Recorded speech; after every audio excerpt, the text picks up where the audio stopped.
Good morning, good afternoon, good evening, everybody. Welcome back to another live edition of Mafia Roundtable with Dominick Cicale. Thank everybody. I was chatting as best as I can in the chat while we were waiting. So glad to see everybody.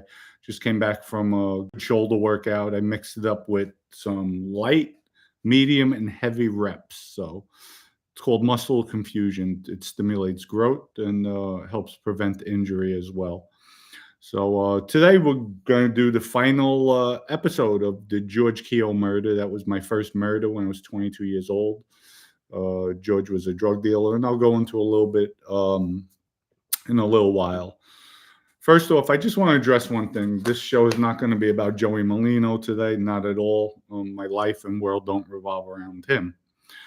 But I just want to address one thing. Yes, it wasn't right talking about his wife, but it's public knowledge. It's in the newspapers, just like my stuff with my grandmother is in the newspapers, but it's not true. It is what it is at the end of the day. However, Joey was the one who people keep it real. I know people want to bash me. There's people that don't like me, and I'm okay with that. You're entitled to your opinions. People don't like Gene. You're entitled to your opinions.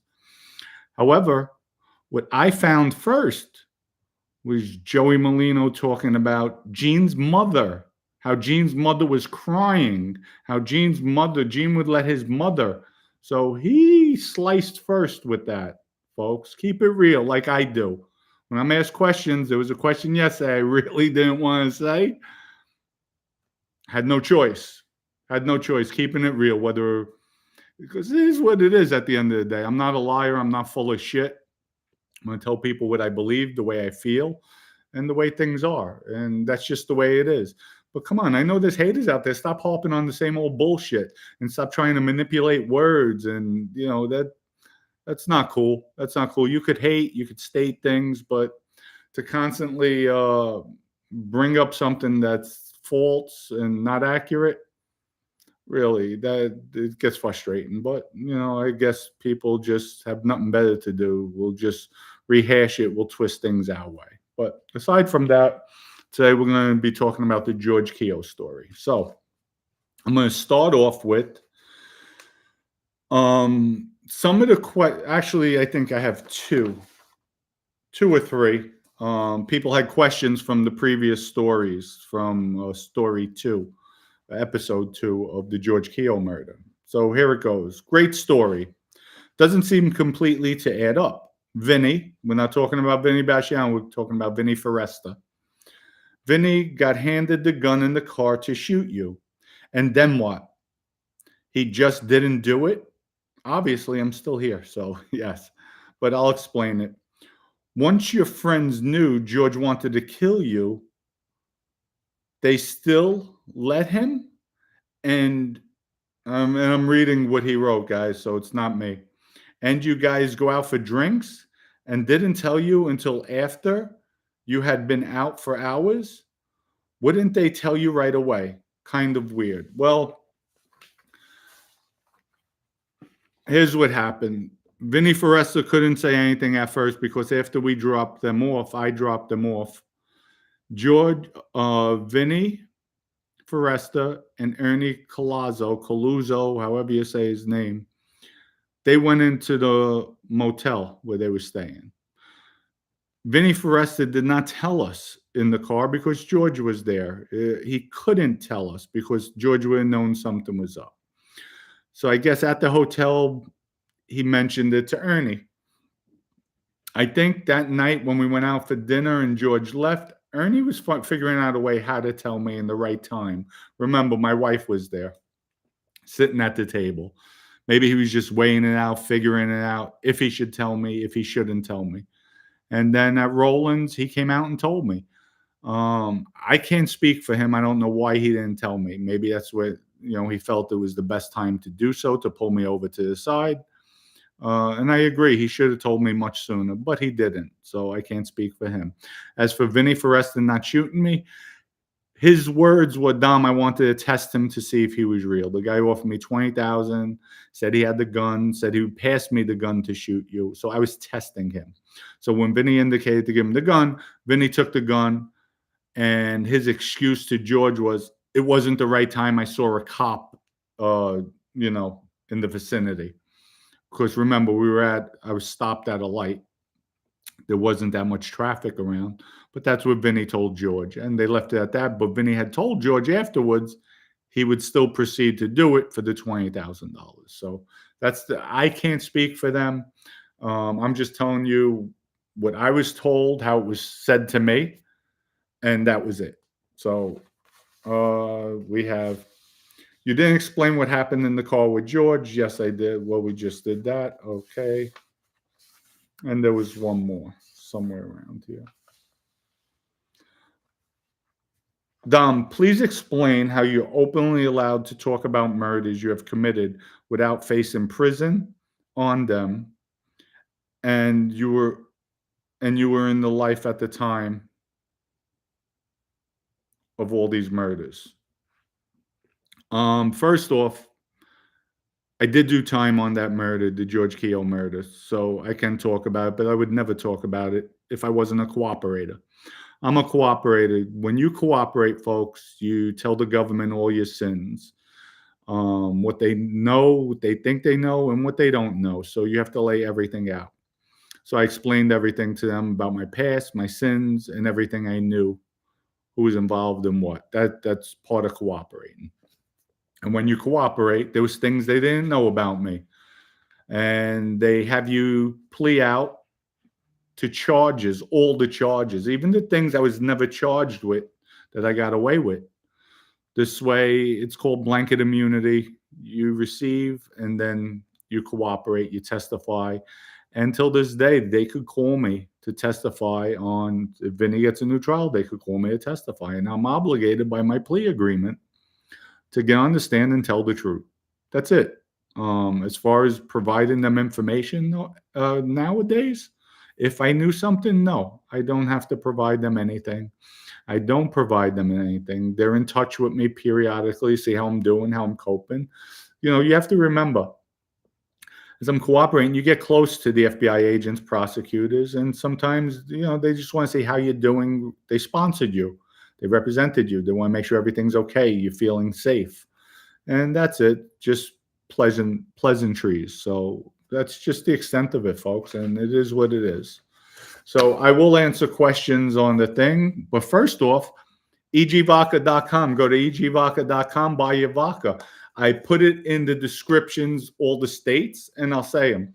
We're licensed now to sell Alabama, Alaska, Arizona, Arkansas, California, Colorado, Connecticut, Delaware, District of Columbia, Florida, Georgia, Hawaii, Idaho, Illinois, Indiana, Iowa, Kansas, Kentucky, Louisiana, Maine, Maryland, Massachusetts, Michigan, Minnesota, Mississippi, Missouri, Montana, Nebraska, Nevada, New Hampshire, New Jersey, New Mexico, New York, North Carolina, North Dakota, Ohio, Oklahoma, Oregon, Pennsylvania, Puerto Rico, folks, Puerto Rico, Rhode Island, South Carolina, South Dakota, Tennessee, Texas, Utah, Vermont, Virginia, Washington, West Virginia, Wisconsin, and Wyoming.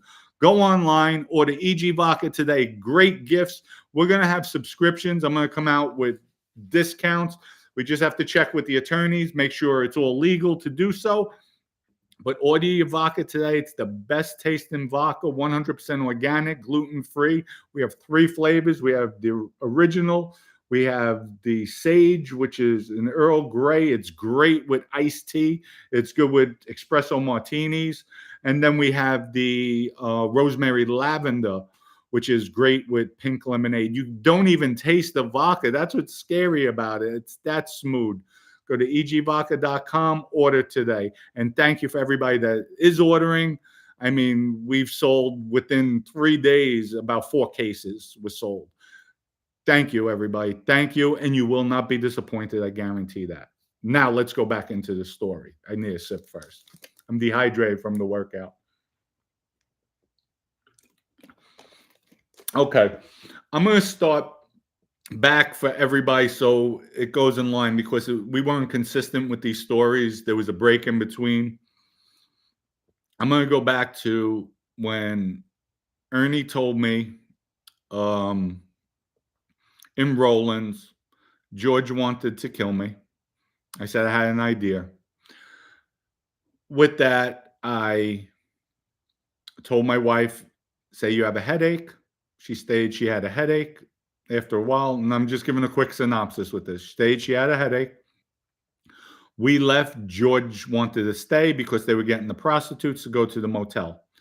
I said, I can't go. My wife's giving me a hard time, and I don't want to hear her mouth.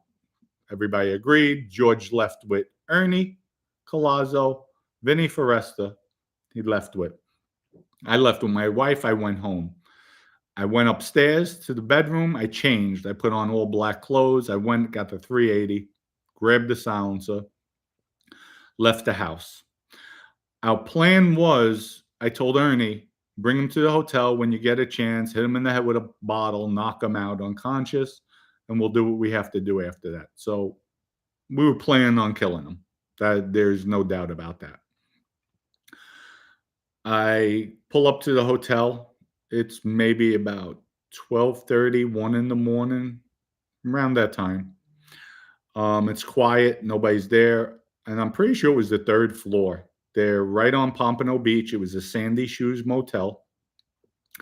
As I'm walking up, for some reason, and I already had one in the chamber. I made sure I put one before I left the house. I'm walking up the stairs, and I go to, I think it was room 307. Could be mistaken, but I think it was room 307. I go to the door, and I knock on the door. And for some strange reason, I said, let me just put the silencer on. I pulled out the gun, I pulled out the silencer, and I screw it on real quick. All of a sudden, who is it? And the voice sounded familiar. I said, it's me, Dom. Door opens up. The chain is still on the door. So now real quick, I say, are the girls here? I know they never called any girls. I just said that just to throw him off guard. He says, no, what are you doing here? I said, I couldn't take her out of a big fight. He said, good, great. Closes the door, unlatches it. As he unlatches it, he opens it. I push him with one hand, and I put the gun up. Get back, get back. Right away, again, George had a button-down shirt, all buttons. It was open. You see the guns. Vinny right away, not Vinny, I'm sorry, Ernie Colazzo grabs him, grabs the 2 guns. We push him. He's sitting on the edge of the bed. Shut the door and everything. He says, I have no money. I have no money. I said, MF, I curse at him. I'm not robbing you. I'm not here to rob you. You wanted to kill me? No, I don't know what you're talking about. All of a sudden, boom, he gets hit in the head. Nothing hard, just boom. Ernie cracks him. So you calling my fucking friend a liar? No, he's not lying. I said, George, you think I'm fucking stupid? On 2 occasions. Now this is the 3rd. You're trying to kill me. No, I'm not trying to kill you. Just, I have no money. You could rob me. Go to my house. I have not. George, we're not robbing you, George. We're not robbing you. And I go into it, but he's denying it. So again, Ernie's raising. I said, Ernie, don't hit him. Don't hit him. We're going back and forth. So you're telling me you didn't offer Vinny Foresta $20,000. You didn't pass him the gun in the car? And he starts stumbling with his words. I said, you didn't even realize they're my father's friends, you dummy. You dummy. And he's rocking on the bed. He's going back and forth, rocking. No, it's not true. It's not true. Dom, I wouldn't do that to you. Just let me go. Let me go. And, I'll go back up north. I said, why? Why would you do this? Why? As I went into my 3rd or 4th why, he turns around. I gotta pee. And on his 2nd or 3rd, I gotta pee. He gets up and bolts to the door. I turn around. Boom. All you hear is the action of the gun. You hear like a whoosh. Action of the gun. You don't hear the shell hit the floor because it's carpet. And as he's running forward, I hit him. He stops. And his whole body came backwards. I guess I hit a nerve or something. He didn't fall forward. He stops. His whole body came backwards. He tumble sorts over. and he's laying on face down, and you just see the blood out of his head pumping, boom, boom, boom, with the heartbeat, and that's it. He's done, not moving. And there was actually, I guess, from the sound of him falling, all of a sudden, one of the tenants or one of the people staying at the motel, there was a bang on the wall, boom, boom, boom, and we said, "We're sorry, we're just having fun." And we left there like that and remained quiet. With that, now we're whispering. So he stopped. George stops bleeding.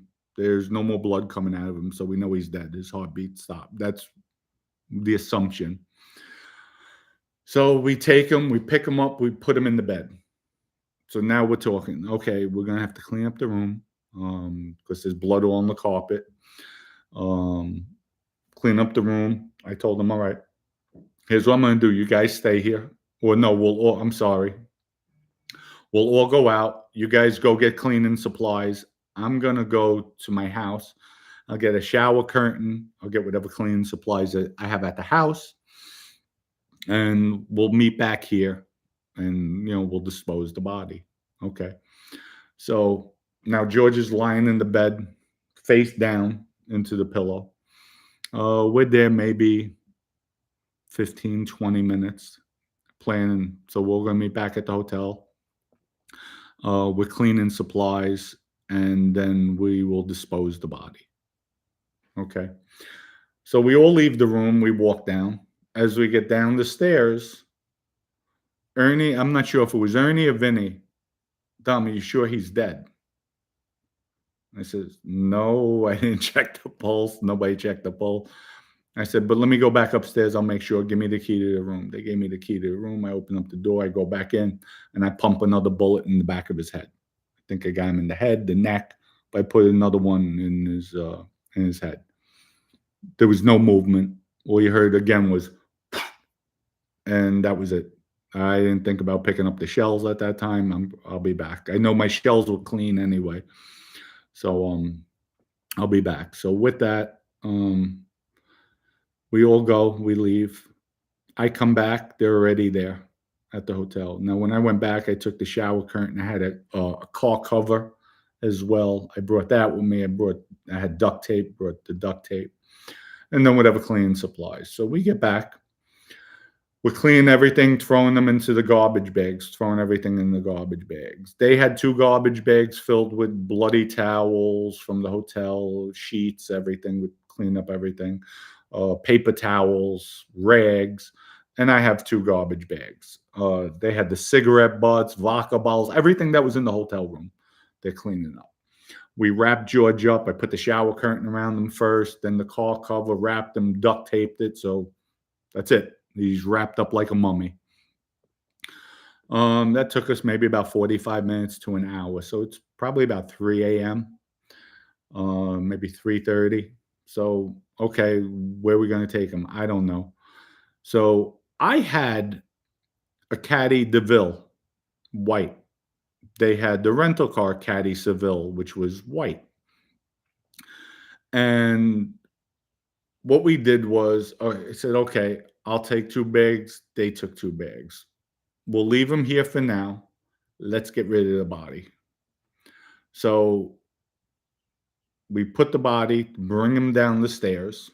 All right, we're carrying him. And then we take him. I pop the trunk of my car, and we put him in the trunk of the car. And I start driving. I get on I-95, and I'm driving north. I just kept on driving and driving and driving. We get up to Palm Beach County. Now it's about maybe 4 a.m. in the morning. And I'm going down. Ernie said, get off over here. I get off, and I'm heading west. Now, back then, it wasn't as developed as it is nowadays. So we're going down a 2-lane road. I mean, there's creek or whatever you call them, canals on both sides, no homes. I mean, we're going west. There's nothing around. You don't even see homes. So he said, let's pull over here. I pull over. We get George out of the trunk of the car. They're on one side, I'm on the other. And we're swinging them. 1, 2, 3, and we toss him. He goes rolling down the embankment into the water, and we watch it go under. Close the trunk of the car. We're heading back. So in the interim, they had George's wallet, credit cards. They're asking, what should we do? I said, throw everything out. George had 2 guns on him. Throw them out. Get back to the hotel room. Daylight's just breaking. We get the hotel, the bags. They're heading straight to the airport. They're going to drop the rental car off. They got it at Snappy Rental Car. They took the car in. They brought it in. They said, before the place opens up, we'll drop it off. Remember now, the car rental was under Michael Sniffen, and also the hotel was under Michael Sniffen. Michael Sniffen's not even in Florida, so he left after Ernie cracked him, and they had with a fire poker for the fireplace. So they're going to drop the car. They're going to get the first flight back to New York. I said, okay, what I'll probably do is I'll meet you guys up there. I'll hang around for a day, and then I'll drive up. Lo and behold, we did that. I throw out my bags. I put in a bin. I nodded, make sure they were tied up. I put them in a bin. Cool. I go home. First thing I did, took off all my clothes, sneakers, everything. Put them in the washer. And I put all bleach. I used the whole, we had, whether it was maybe 3/4 of the way full, I put 3/4 of the way bleach. I put all bleach in there, put it in the washer, put the washer on, went upstairs, showered, and went to bed. So next day goes by, and I'm looking at George's light on his house because he had the light on. It was on all that day. Next morning, the light's still on. So I happened to go to this Sandy. In the interim, too, at the hotel room, picked up the shells. I got the shells. I met somebody to get rid of the gun. The gun went 5 miles out. The gun and the silencer in the ocean. So that could never be recovered, along with the shell casings. Excuse me. I go to get a rental car now. Actually, also, too, just before I went to go get rid of the gun, somebody took me on their boat to dump it. I opened up the trunk of the car, and there was blood. There was just a blood seeped through. It was only maybe a little circle, like a dish. So what I did was I cut it out. I cut that piece out, took it out, and I wound up burning it. And then I cleaned out as best as I can with bleach, whatever. My first murder. But cleaned it out, disinfectant, and left it at that. I go, after that, now I tell Wendy, my wife, let's go up to New York. We head up to New York. She has an idea of what happened. She, is not stupid. It's not rocket science. With that, I go to Snappy Rental Place, and lo and behold, what card did they give me? I get the Seville. Same Seville Michael Sniffen had. So I said, this is great. I get the Seville. We head up to New York. I'm up there maybe a month and a half. Now it's time to come back. I come back. I pull in to the complex to drop Wendy off. She goes in the house. I go in the house. Within 5 minutes, there's a knock at the door. I look. BSO, Broward County Sheriff's Office. I open up the door. How can I help you? We have some questions for you about your neighbor. You think you could come with us to answer a few questions? You won't be long. That was the biggest mistake I made. Because I think at that time, I'm smarter than everybody. I'm not going to say anything to incriminate me. I don't want to seem like I'm guilty by saying no. I say, okay. I go down to the Broward County Sheriff's Office. And as I'm sitting there, they ask about George Kehoe. Says, I don't know what you're talking about. I have no idea. Well, we found the remains. It was over a month, come to think of it, because it was like 30 days afterwards. That's when they found his remains. We found the remains of George Kehoe. and you know, and there's information. He was at a motel, um, and this and that. They were just asking questions. So they asked me from phone records. They asked, and at this time, bear with the story. They asked me, "Is this Vinny?" Meaning Vinny Colazzo. I look at the picture.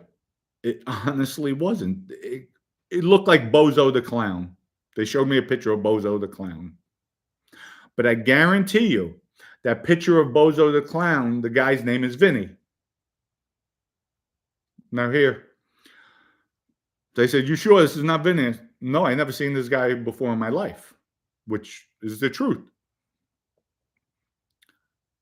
They leave. They come back in. Mr. Cicale, you're under arrest for accessory to after the fact of first degree murder. I'm like, accessory? What the fuck are you talking about? Accessory? You'll see when you get to see your lawyer, because I told him I have nothing to say. Okay. They lock me up. I make my phone call. There's a hearing, I think the next day or a few days later. I'm granted bail. Actually, I think I went down into the courtroom. My lawyer argued. They're giving me bail, $7,500 bail. Accessory to after the fact of first degree murder carries a maximum sentence of 7 years in prison. They give me $7,500, and I think it was after a week and a half that I was in. So I'm getting bail. I'm getting ready to be bailed out. I'm waiting. Usually takes about 5 to 7 hours. That exceeded. We're into 10, 12 hours. All of a sudden, Cicale, I guess they're ready to let me out. Your lawyer's here to see you. Oh, fuck. What now? I go down. He says, "Dom, I got some bad news for you. They just charged you with first degree murder." It's okay. What am I going to do? Are you going to set up another bail hearing? Yeah, I'm going to set it up. You do have a shot at that time. It's like, you do have a shot because you don't have a record. You have a shot. So let's see what I could do. See who you could get. So I have my grandparents, everybody come into the courtroom. We have the bail hearing for first degree murder. Now, folks, you're going to appreciate this. And this is, again, reflects to an Italian family. I come into the courtroom. We're all chained up together. So there might be about 20 of us. Now, remember, I'm in the state of Florida.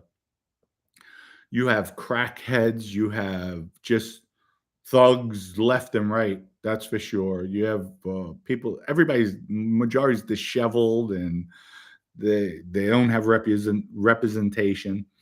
So as we're walking in, I'm chained. My grandmother, my grandfather, mother, father, wife, her family, everybody's there. Friends. The courtroom's loaded with people. As I'm walking, so I'm behind everybody. The bailiffs are there. The officers are there as well. My grandmother, she comes over, speaks broken English. My boy. And she goes to touch me. The bailiff saw she was old, and he was Italian too. So he says, ma'am, you can't. No. My grandson, he's a good boy. He do nothing wrong. They're going back and forth. I'm like, Graham, calm down, please relax. Now I'm starting to get emotional. I'm trying to hold it back. That's my heart. Graham, please relax. It's okay. No. But he's a good boy. He do nothing wrong. Why is he handcuffed? You could take them off him. He's a good boy. And she's getting upset. So I'm like, Graham, please just relax. So she goes and sits down. I'm like, I'm all right. It's okay. The whole courtroom is packed. Not only with my family, everybody else is there. Jam-packed, but they hear the scene my grandmother made before the judge comes out.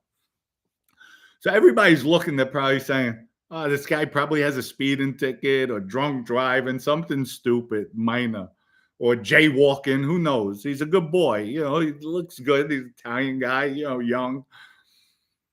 All of a sudden, since I had the lawyer, um, the judge says, the state of Florida versus Dominick Cicale, I stand up.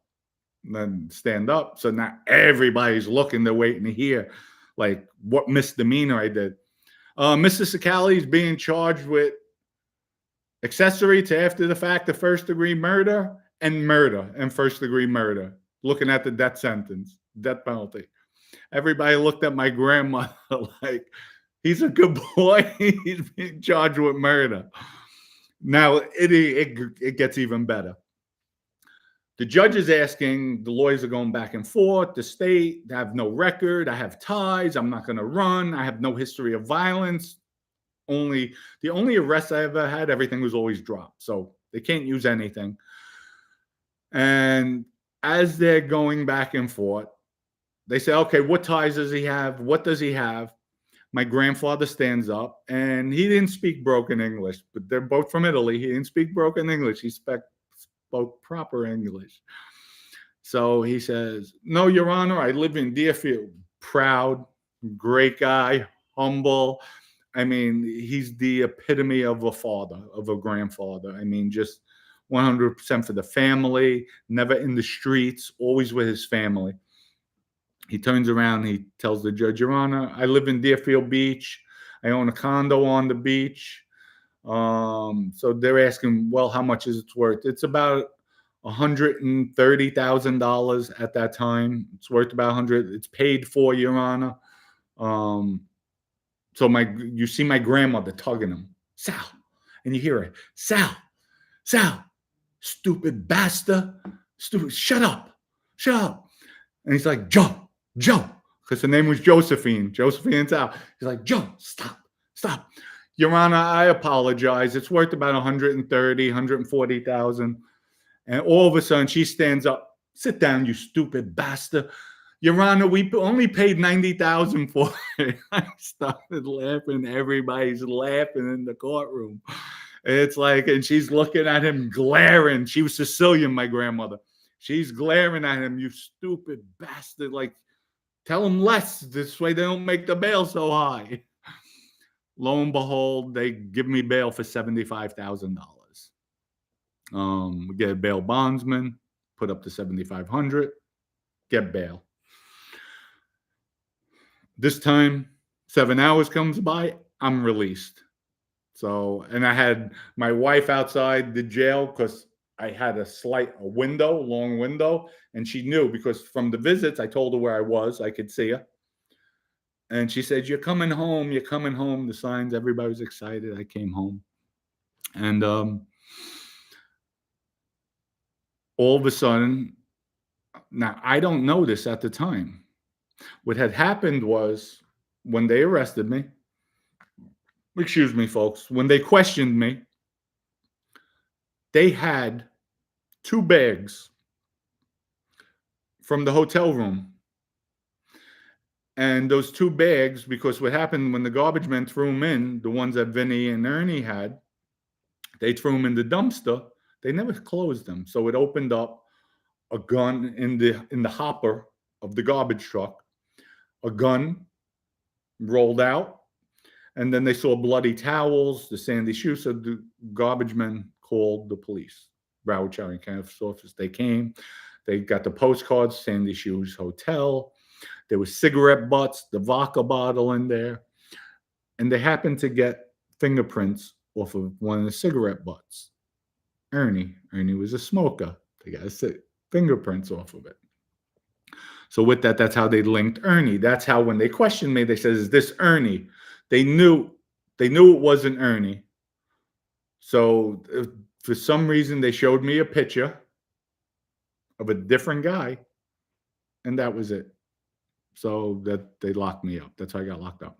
So now I'm out. It's about a week, maybe 2 weeks. Ernie gets locked up. As he got locked up, maybe about 2 or 3 hours into him being locked up, I get a phone call through a contact I had. Go out to a payphone. What's up? Dom, Ernie's ratting on you. What are you talking about? No, this is law enforcement. What are you talking? I don't know what the fuck you do. What's he ratting on me for? I didn't do anything. Dom, he's ranting on you about the murder. What murder? Are you out of your fucking mind? Was he making up a story? Was he? Can't rat on me. I never killed anybody. Dom, Sandy Shoes Motel. Here's what happened. You guys picked up the body off the floor, put him in the bed. You came back upstairs and you shot him again. I'm like, son of a bitch. Okay, thank you. I didn't do it. Right away, call my lawyer. Call my father. Dad, go to a payphone. Goes to a payphone. Your fucking friend's ratting on me. No, Dom, it's not true. It's not. Dad, I don't even tell my father. I was just told certain things that happened that we only knew about. He ratted on me. No, it's not true. That's true. It's true. With that, they let Ernie out. Tell my father. So I'm out maybe a year now, 7, 8 months, 9 months. They come with a plea agreement. I'm ready to go. We're maybe 2 or 3 months away from going to trial. I'm taking this case to trial. They have really, we got the discovery. There's no linking me there other than, I guess, Ernie. So with that, but George, somebody spotted George there. They said, yes, he was there at the hotel. They saw him, a couple from Canada, if my recollections are correct, which I think they are. A couple from Canada are the ones who reported, yes, we know this guy. I guess they got in contact with all the guests and they showed photos. So with that, we're a few months out from trial. We're going to trial. Lawyers gearing up. And all of a sudden, they offer a plea deal. The lawyer calls me in, says, Dom, they're offering you a plea deal to manslaughter. You got with the gun charge, it's a 3-year mandatory. So you're going to have to do 3 years and you'll get out. And I says, if they didn't have, if there wasn't a mandatory, how much time would I do on the 7 years? He said, you probably do 15 months because of all the good time, incentive, good time they're giving out, work, good time. You would do 15 months. Dom, I would strongly consider this plea because if you're convicted, you're either going to get the death penalty or it's 25 years to life in prison. This is a great deal, Dom. Really sit back, think about it. Call my father, talking to him. He says, Dom, that's a good plea. I turn around to the lawyer. I said, all right, that was their first offer. Let them know. They never recovered a weapon. They never recovered the gun. Tell them, drop the gun charge, I'll take the plea. Otherwise, we're going to trial. Just tell them just like that. Lawyer told them like that. They turned around. Now, they're slick, too. They're slick, and I'll get to this. And I just thought of this now. I didn't think of this all these years. I'm telling the story. It's just, now I see what they did and why they gave me the plea they did. They give me the plea. They dropped the gun charge. I have 7 years. That means I'm good. I could get all the good time. So with that, I go to sentencing. I was actually out. I have a month left to self-surrender after I took the plea to get my affairs in order. I was drinking, partying. I'm having a good time, great time.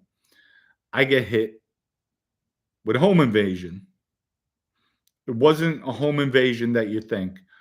It was somebody who was at the bar. We got access to where he lived. I had no money. We were partying, and I didn't give a hoot. We went into his house with his key. Somebody lifted his key, went into the apartment. He was right around the corner from where we were drinking. Went in there, took a gun, took whatever credit cards, whatever money, and we left. Left everything neat. Never went back to the bar. Later that night, we get arrested, and the guy I was with got caught with the gun, the credit cards. I didn't have anything on me, but yes, I was involved in that. So they arrest me like 4 or 5 days before I go in front of Judge Fleece in the state of Florida, before I go in front of him. And lo and behold, I'm charged with the new charge. I'm in there. I said, all right, fuck it. What do I care? I know I was going away. It just went in sooner. It goes in front of the same judge, Judge Fleece. So I see I have Judge Fleece for this, and I have Judge Fleece on my sentencing. So I go for the sentencing. Judge Fleece rips me a new asshole. He said, "You're lucky I'm a man of my word, that we already did this. It was signed. You're out on bail. But I'll be seeing you on this other case." I apologize. I get up. I apologize, this and that. But before this, and I'll reiterate back to when they offered me the plea, I get a letter in the courtroom. My lawyer hands me an envelope. I open it. It's a letter from Ernie Colazo stating, "Listen, I had to do what I had to do. I'm the one that saved your ass. I told them what really happened, and because of me, you got your plea." And in the letter, he says, I told him what really happened, the truth. George pulled out a gun, you pulled out a gun, and you shot him. So it was self-defense. Because of me, you got your plea, not because of your lawyer, not because of anyone else. I got you your plea. So he's trying to justify why he ratted and the outcome of his ratting. So I take it. Now I'll go back. State of Florida is self-defense law. And if I would have went, the reason now I see why they dropped the gun charge, which they should have never done. The guy got shot. I go to trial because the lawyer told them, "You don't drop the gun charge, we're going to trial. We'll roll the dice." I go to trial. Ernie testifies. Remember, I don't have a record. Clean cut, getting on the stand. I had nothing against him. He's my neighbor. I start giving the sob story. They didn't know. There was never any police report when George got robbed. Nobody knew about that but myself, George, and whoever else he might have told, but that's hearsay. So now Ernie takes the witness stand and he talks about self-defense. So that's a shot. I'm going home. Or really, they can't charge me. They have to drop the charges. So with that, take my plea. I do my 7 years and I go away. And what broke my heart most of all, George's father, who was a former New Jersey cop, he was older guy, got up, went there to speak the day of sentencing, and he was hysterical in tears. He was the only one. I don't know if George had siblings or not. I doubt it. His mother, it was just his father up there, hysterical crying. And that shows you that the life is not what it's cut out to be. But at the end of the day, that was the first life I took. And, it's not good. So for all the kids out there, don't think it's cool to take somebody's life, because the ones who suffer are the parents, the brothers, the sisters, the aunts, the uncle, the grandparents, the friends. It's just not, it's not cool. It's not cool, especially nowadays. There's so many ways to make money out there that you don't need the streets. And there's not that much money out in the streets anymore. Unless you're selling drugs, you're pushing it, but you're going to go away. You're definitely going to get caught. So everybody, I hope you enjoyed this story. This was my first murder, and that's the way everything went down. And I wound up doing 17 months. While I was incarcerated, I got, it's called a shot, a DR. They call it a DR, disciplinary report. I went in, I was 150 pounds. So I'm working out every day. I want to get big. So I would buy, you have AIDS patients in there. They would have these drinks, Ensure, CICALE'S. So I would buy them from them. And we're not supposed to have them. The regular inmates, just to bulk up, to drink protein drinks, protein powders, vitamins. And I was working every day. When I came home, I was like 190 pounds. But, and that was it. So hope everybody enjoyed the story. Go to egvodka.com. Get your vodka today. You will love it. Trust me. For, I think, 50 states, we're in, or 49 states. I have it in the description, all the states. egvodka.com. Order it today. And I will answer some questions. So let's see what we have. Wasn't Ernie former law enforcement too? No, he wasn't. Ernie was around the Genovese crime family, actually. And I think his father was made with the Genovese crime family. And I'll go into a story later on about Ernie telling me a story. One of the drug dealers tried killing him, tried robbing him. And the guy Maurice Steen was his supplier. I could say that now. Maurice is dead. And I love Maurice. So that's another story for another time. Damn, short time. Short time with 45 minutes. Dom is a cooperator. His father's friend was a rat. Yes, I cooperated too later on in life, but I had over 10 years under my belt. And I did 10 years for a crime I didn't commit. I was always true to the streets. Loyalty works two ways. 17 months to do a hit, then make a TV channel. Amazing. Well, that was the good time in Florida.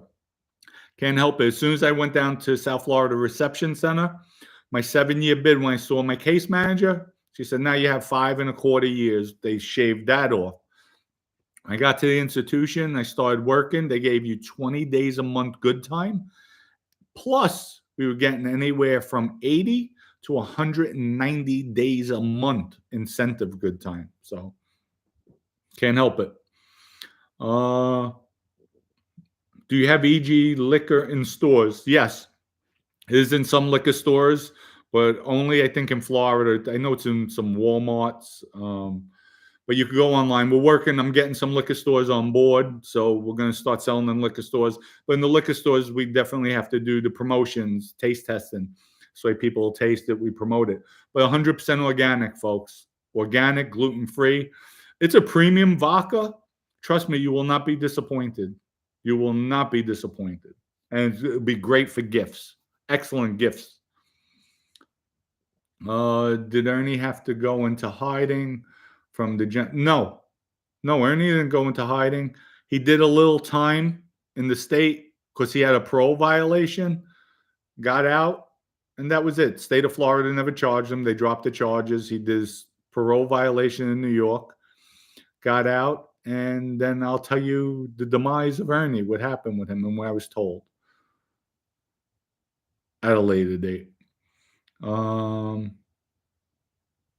Pro help that threatened.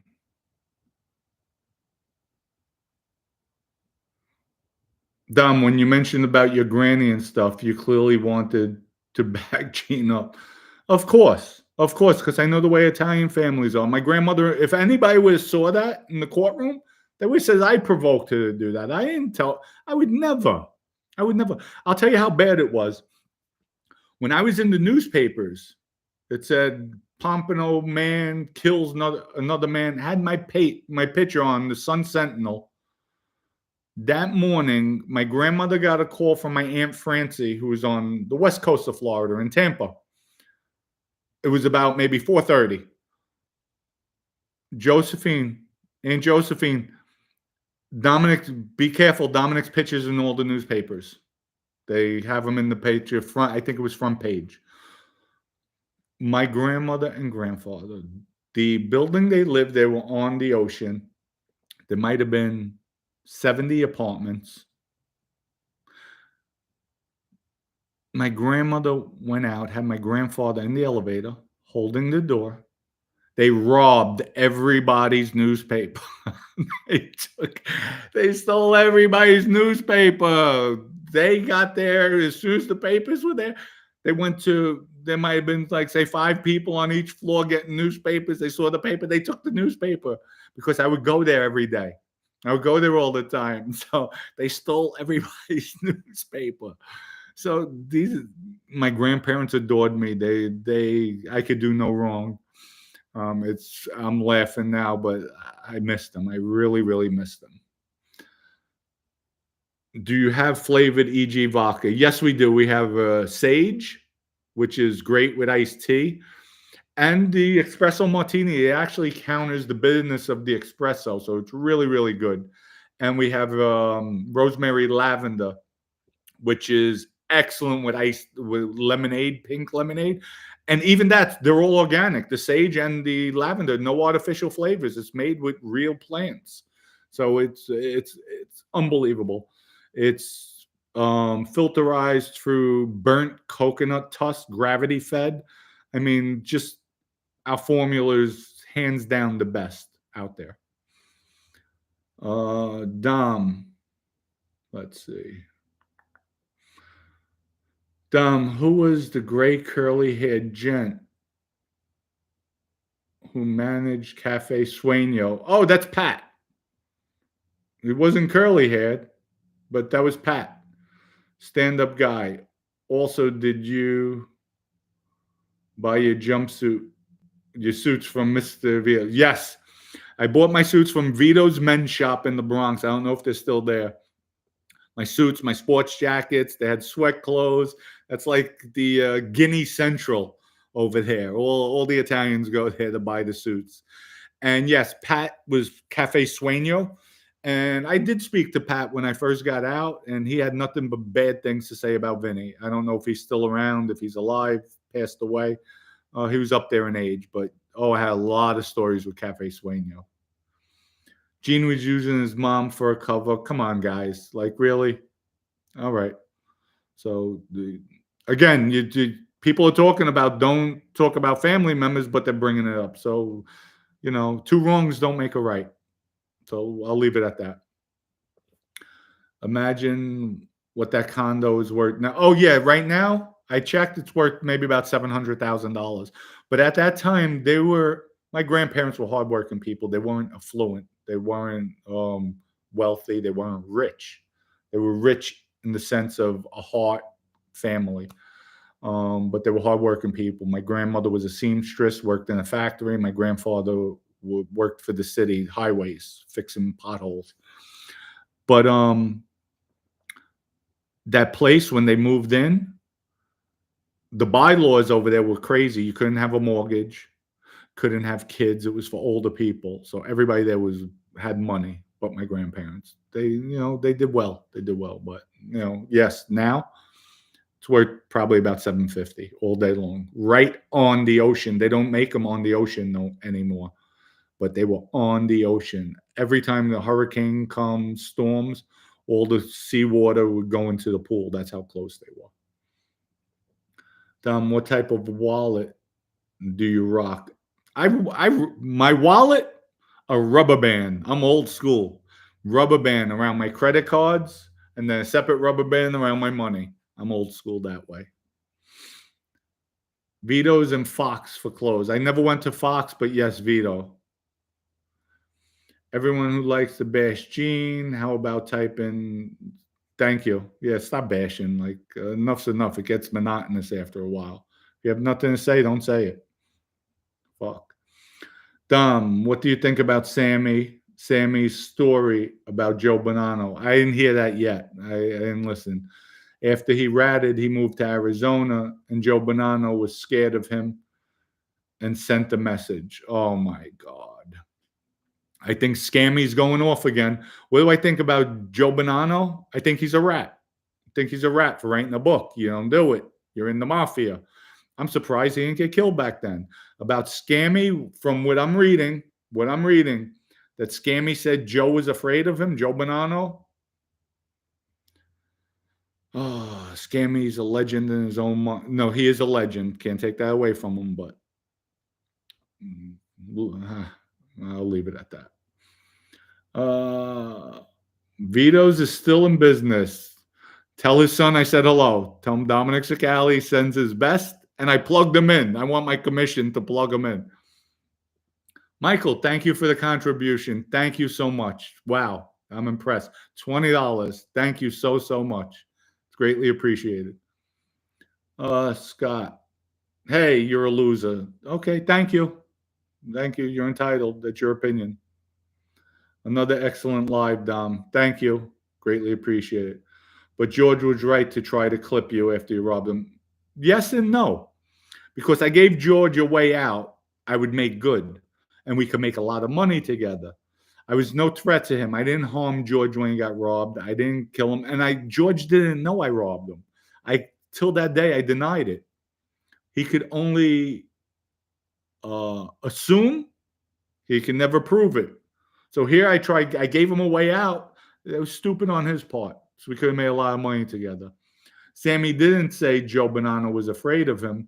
You guys twist some words. I don't twist anything. This is what I read. Dom, don't believe everything these commented. Oh, I know that. I know that. But I'm answering what was said. So if it wasn't true, if Sammy didn't say it, then I apologize to Sammy. But three sides to a story, folks. So, but I wouldn't put it past Sammy to say something like that because he does go off on little things. Gino, what's with the Met colors? No, I'm a Yankee boy. This is here. This is hard work. Hard work. See, I don't play around. Mafia Roundtable. We even have it on the back here. See, YouTube Mafia Roundtable. I promote. These were just what's it called?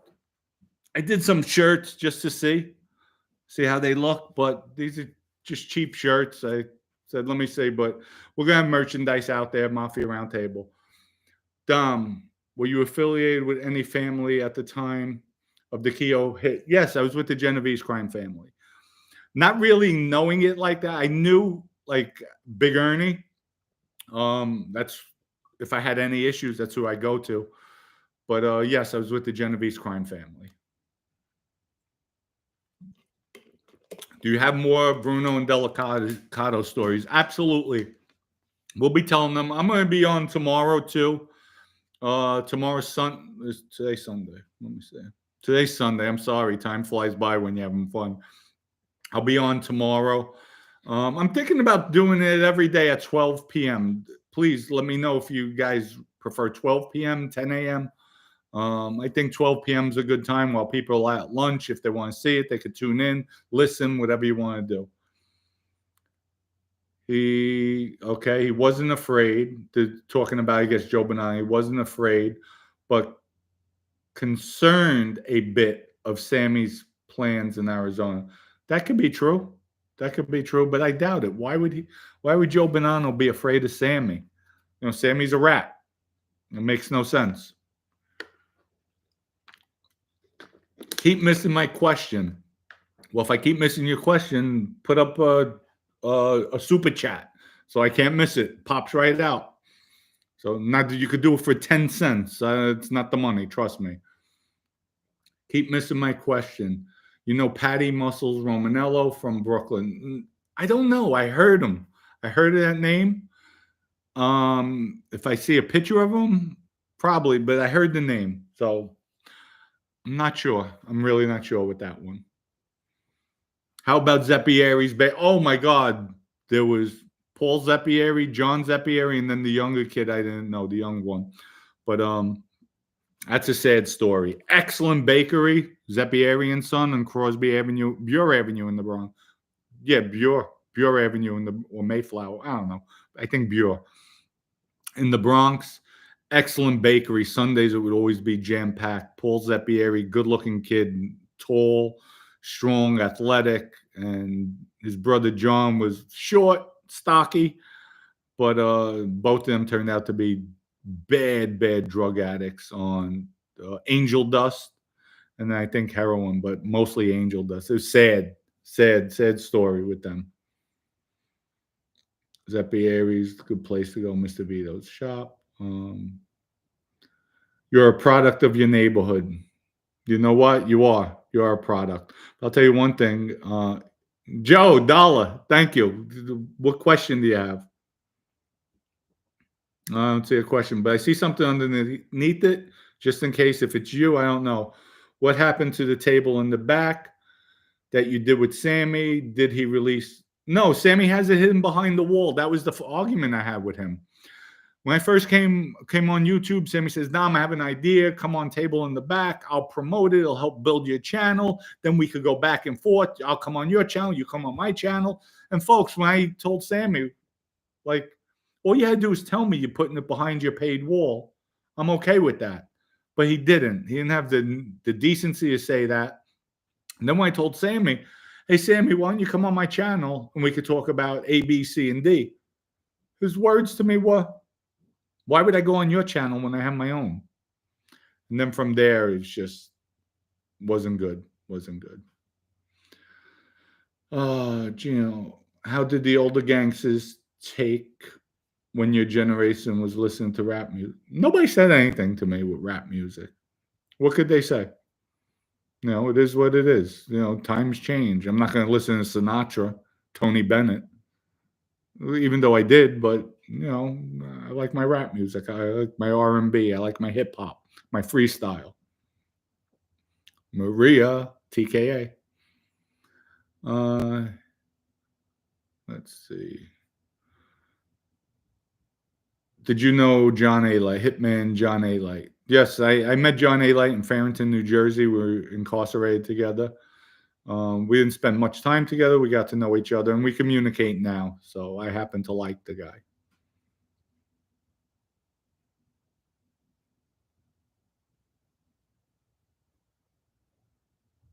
Mikey Scars, how are you? Did I miss something? Well, Mike, if you're on, much love and respect. Great guy, class act. Him and Michael Franchise, class act.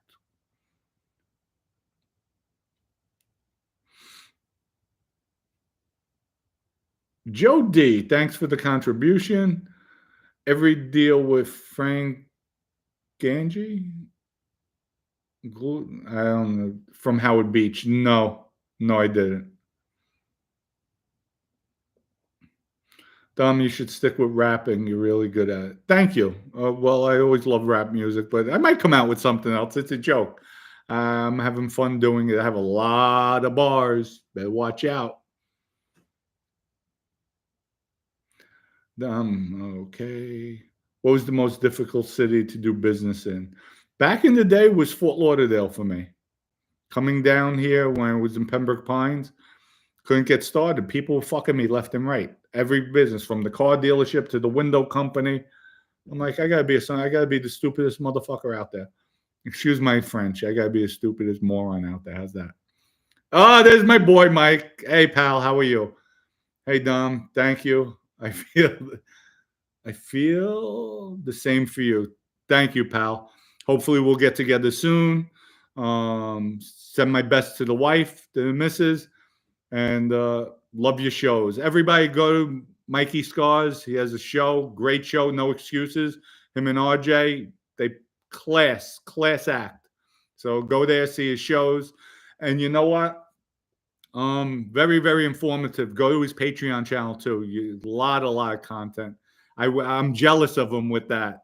So go to his Patreon. Very good, top notch, great guy. You'll love the show as well. Sean Miller. A lot of the older guys were hypocrites. P. Diddy is the godfather of one of John Gotti's kids. Everyone listens to rap. Listen, you know what? What I found back in the day, yes, a lot of the older guys are hypocrites because when they're talking about drugs, oh, I never used drugs. I never did this. I never did that.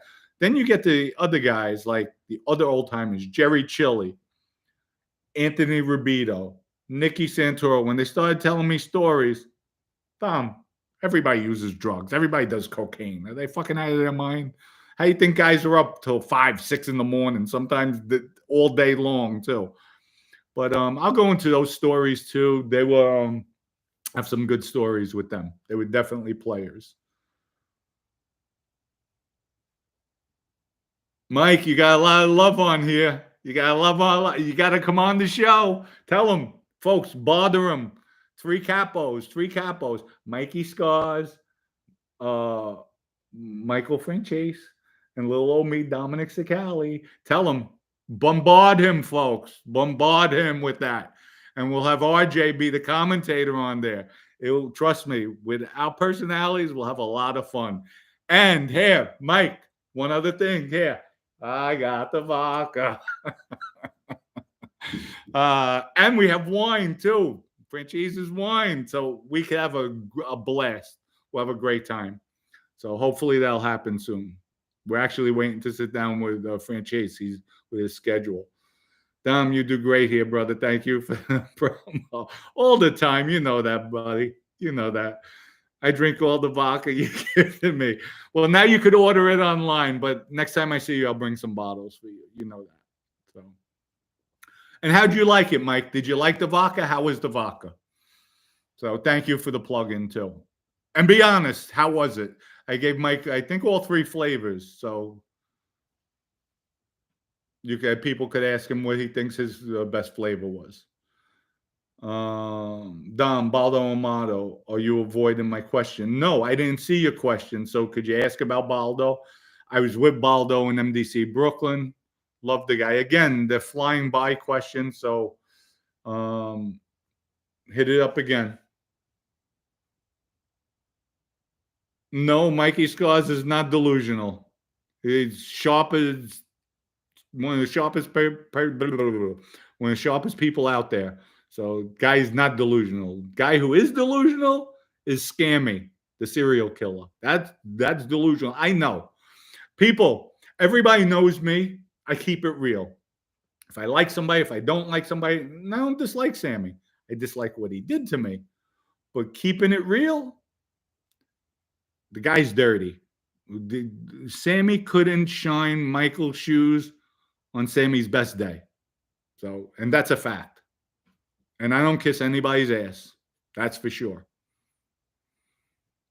What? No, Richie Cantarelli. I didn't see that. Yeah, Richie's out there too. Any picture audios of Vinny of us? Yes, I have pictures of Vinny. I have audio. So they will be coming out. They'll definitely be coming out. We have Mike. Truly, I really like the non-flavor. It was the best I've ever drank. Thank you. That's from Michael Scars, Mikey Scars. He likes the regular. Well, he drinks vodka straight. So and it's smooth. It really is smooth, folks. Go to egvodka.com. Order today. We're in, I think, 50 states or 48 states. The states are on my description in the videos. I'm going to put it out there. You will not be disappointed. 100% organic. Who is the biggest rat? You or Scars? Me. I'm the biggest rat. I'm the biggest rat of them all. So, ouch, you hurt me. You're entitled to your opinion, though. So I answered that one. Mikey doesn't consider himself a rat. Listen, everybody's different. Everybody's different. He's his own man. He could speak for himself. I'm not going to put words in anybody's mouth. But I'm telling you, I ratted. You give information, you rat. So that's my opinion. I'm entitled to say the way I want to say it. Even other people tell me, Dom, stop saying you took the coward way out. Stop saying you're a rat. But I keep it real. That's what it is. That's what I'm labeled as. It's no big deal for me. Because I know deep down I'm a man. I know I have a good heart. I know I have compassion in my heart. I'm not that hardcore person. And Mike will attest to this. When you're in that life, you could show compassion behind the scenes, but you become cold. You become hard. You have to be. You can't show emotions in that life because you'll get killed. You have to be that really like you're emotionless. That's just the way it is. That's why I feel so free now because I don't have to be that emotionless person. I could be myself. And, it is what it is at the end of the day, folks. I cringe when I hear civilians calling people. That's okay. They're entitled to call us rats. That's just from TV. It's all right. It's fine. I'm okay with it. Mikey is definitely a stand-up one and told the God's honest truth all the way down to the jury. Yes, he is. I got to give him that. I love the way he conducts himself, the way he speaks. He's not about money. You can't buy him. Can't buy him. You could buy Scammy all day long. That's all he wants. Money, money, money, money, money. Like a little, a troll. Dom, ask the guy said, I'm not admitting to being a rat. Ask the guy, I said I am not admitting to be a rat. Mike, do me a favor. Just text me. So I have my phone on. Just text me what you want me to say because it's scrolling and I don't think you stated it right. Why did Vinny allow Mikey Nose to take your money? Vinny had no control. While Vinny Basciano was locked up, what could he say? What could he say? Michael's running things. And Michael and I remember too, we had a big fight. I got it, Mike. So after this, we had a big fight with Michael Nose and I called him out. I usurped his authority when I made Louis Electric a captain right in front of him and he shook his hand. So I'll go into more stories with that, though. Yes, the guy said I never admitted to being a rat. Question mark. Okay, that's what from Mikey Scars. He said, yes. The guy said I never admitted to being a rat. Question mark. So whoever said that, that's it. You could talk to him. He's on the chat. So let me see. I saw Dom Wayne here. I will call you later. After football. Okay. Thank you, Wayne. Definitely, definitely, definitely. I'm sorry. I went to bed early last night. I wasn't feeling well. Folks, my cat, Fluff, it's not doing well. I don't even want to start talking about her, but she's not doing well. So that's it. So yeah, I was with the cat, and then I went to sleep, and that was it. A rat, haha. Put 50 years in your face and see how tall you stand. Not many wouldn't take that plea. You know what? I faced the death penalty, looking at life sentences at 22 years old. Didn't rat. Was only home 4 months, folks. 4 months I was on the street. DEA set me up in a bullshit case. Told me, we are not going to arrest you. Work with us. We want the guys in New York. I told them I'm not a rat. 10 years. 10 years for a crime I did not do. Found a conspiracy. My co-defendant who ratted said Dominick wasn't involved. Dominick was not a supplier. They never gave me that information, folks. That's where I have to agree with Joey Molino. Sometimes these prosecutors, they're dirty. They're dirty. But the ones I've dealt with recently, top notch, classy, and they did what they had to do. And we'll go into that. I'll dive deep into that. But I did 10 years for a crime. Came home, and then after what the crime family did to me, wasn't the time. Wasn't facing it. It was just everything. Everybody has their stories. Everybody has the reasons why. And again, I'll say it again. I took the cow. I have no excuse why I cooperated.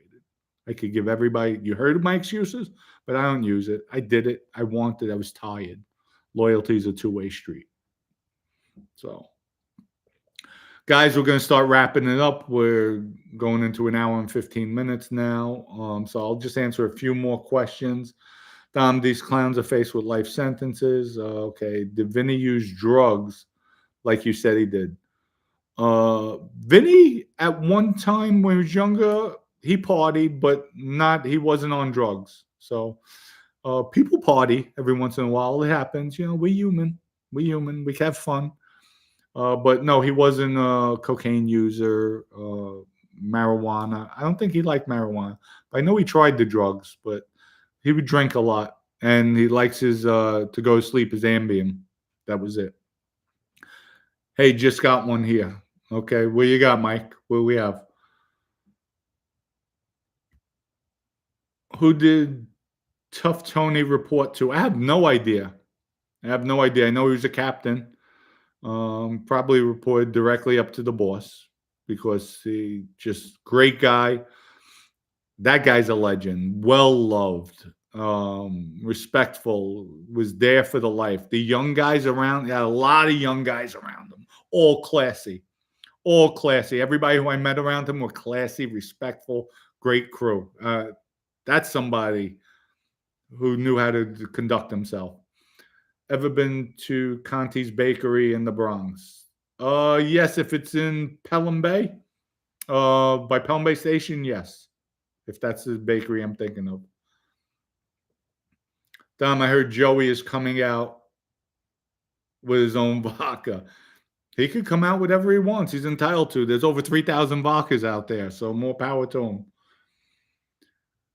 Is that in Pennsylvania? Yes, it's in Pennsylvania. You could order it online. It'll be shipped to you.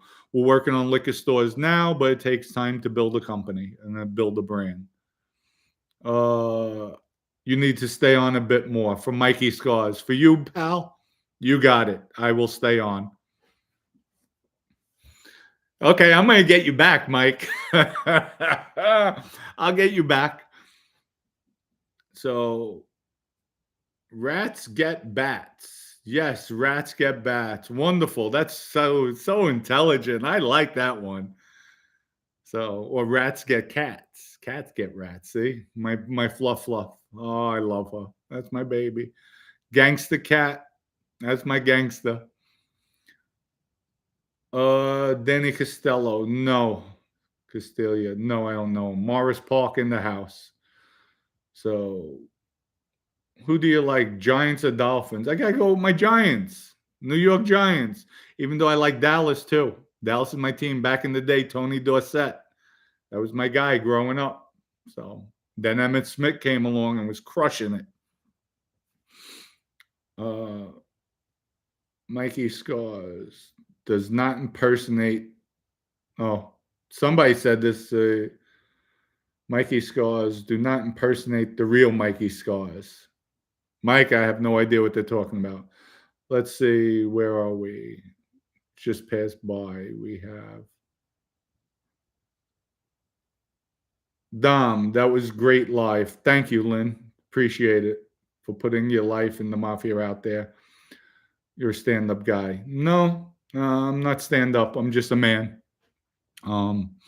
Just a man. Put my pants on like every other man does, one leg at a time, and that's it.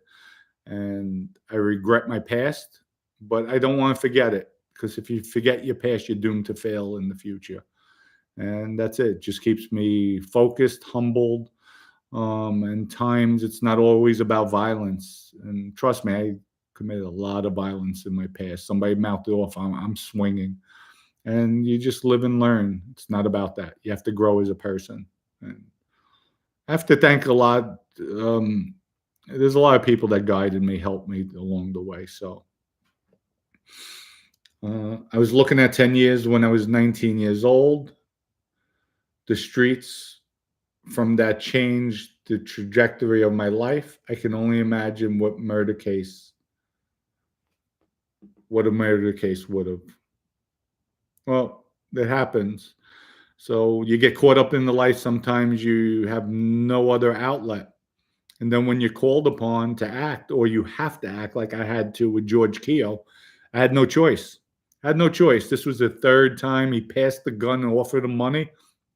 I had to kill him. If I didn't kill him in the motel room, I was killing him afterwards. I told him, knock him out. We're going to kill him. I just had no choice. Had no choice with that. But there is a choice nowadays. Everybody says that you could have moved, you could have did this, you could have went to law enforcement. Back in the day, I was a thug. I was about the streets. You don't do that. You just handle it, deal with it. And that's why kids, streets aren't your friend. You think they are, because things are easy. You're bouncing around. But after a while, things are going to come to and present that you have to act. What are you going to do? And if you don't act, you could either get killed or you'll be labeled a punk. Now you blew everything. So it's just not worth it. Stay away, go to school, get an education, go into vocational tech training, pick up a trade, and work. There's a lot of money to be made out there, legitimate. Thanks. I lived about, okay, let's see. Hey, Mike, BB, what's up, pal? I remember you, buddy. I remember you. Let's see. Louis Sandwich, instead of the shovel to the head, working in South Jersey, Local 7. Yes, you remember that with Louis? Uh-huh. We had a guy in Local 7. I just came out of jail, federal prison. I was in the Kentuck place in Philly. So I know Philly very well, in Center City. Working for Local 7, I would drive down to the job site. We were there 6 months. And there was a guy, Louis, who was a mechanic. Oh, he had me mad one day because he would run his mouth, attacking it. I wanted to crack him in the head with a shovel. I wound up, while he's pouring it's called screed. It's like concrete to put down a terrazzo floor. I tore up the entire floor on him. It was either that or crack him in the head with a shovel. That's how mad he got me. But Mike, still here. Glad you're still around. Hope you're doing well. Wish you the best. Dom is telling the kids, from Mikey Scars, Dom is telling the kids right. See, this is from another guy, a high-profile captain in the Gambino crime family. Mikey Scars' kids is even telling you it's not Streets are not your friends. You might think it is. You're making some money. You have the camaraderie. People are looking at you when you walk into a club, throwing bottles. Hey, what's up, pal? I love you. I love you. I love you. Yeah, they love you until you go to jail. Then they take everything from you. Or now you have something comes up. They're going to call you to do a piece of work. Then what? Then what? And then you'll have your boss talk about it. Your boss wears a wire, that you killed somebody for the family. Your other boss talking about it. Kids, streets aren't your friends. Go work. You can make a lot of money out there, legal. You never have to look over your shoulder. It's a little bit, it takes more time, might take 10, 15, 20 years. Then you're set. If you start at 19, 18, 19, 20 years, you're 38, you're young. Look at me, I'm 56 years old. I know you didn't believe it, huh? Hard work, folks. See, hard work. Yeah, we're having fun here today, but sober talk and having with the group. Yep, Mike. Yes, it is. My brother's team is in Dallas.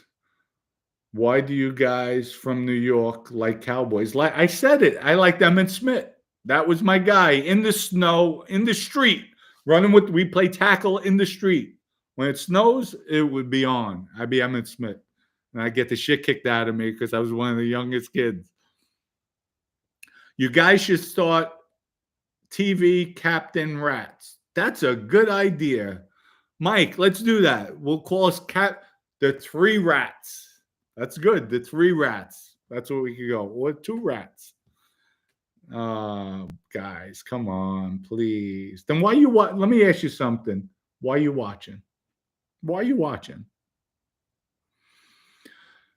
Off Exchange, I have supporters here. I am a good follower of Dom's. Thank you. Thank you for that. Well, guys, I'm going to start wrapping up. Mike, I have to go. You could hit me up on the phone. We could talk. Get rid of this jerk off. Okay. Come on, really? Really? Now we're not going to respect good comments. We'll just respect all the rat comments, and that's it. I don't block anybody. I don't delete messages, by the way, because I was reading the message. Hey, you delete. I don't delete any message. Maybe your message didn't get posted right. It happens. I don't delete anything. Anybody who knows me, who's been watching me, I face things head on. Head on. When I'm wrong, I say it. And that's it. With that, everybody, much love. He was watching because nobody wants to talk to him. Mikey's cause I love you. See how sharp he was? The guy who's called Rats. He's watching because nobody wants to talk to him. So we'll talk to you. There you go. And with that, everybody, enjoy your football day. I'm going to enjoy mine. I don't gamble, but I might place a bet today. So I'll bet a sandwich or something, or dinner with the guy I go out with to watch the game. Go to egvodka.com, order your EG Vodka. Also, guys, we got 400 people watching, and I know the majority of people are in their 30s, 40s, and 50s.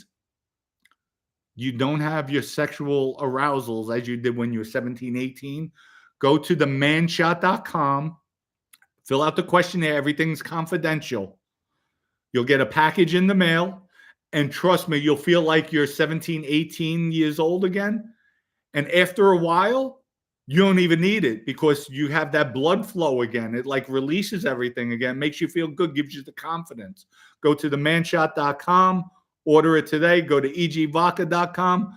We're in 50 states. I think I counted 50. It's in the description, all the states. Buy it. You'll love it. Mikey Scars loves it. And we're going to load him up with some more bottles too. Peace out. Love everybody. Thank you. And have a great Sunday. See everybody tomorrow at 12 p.m.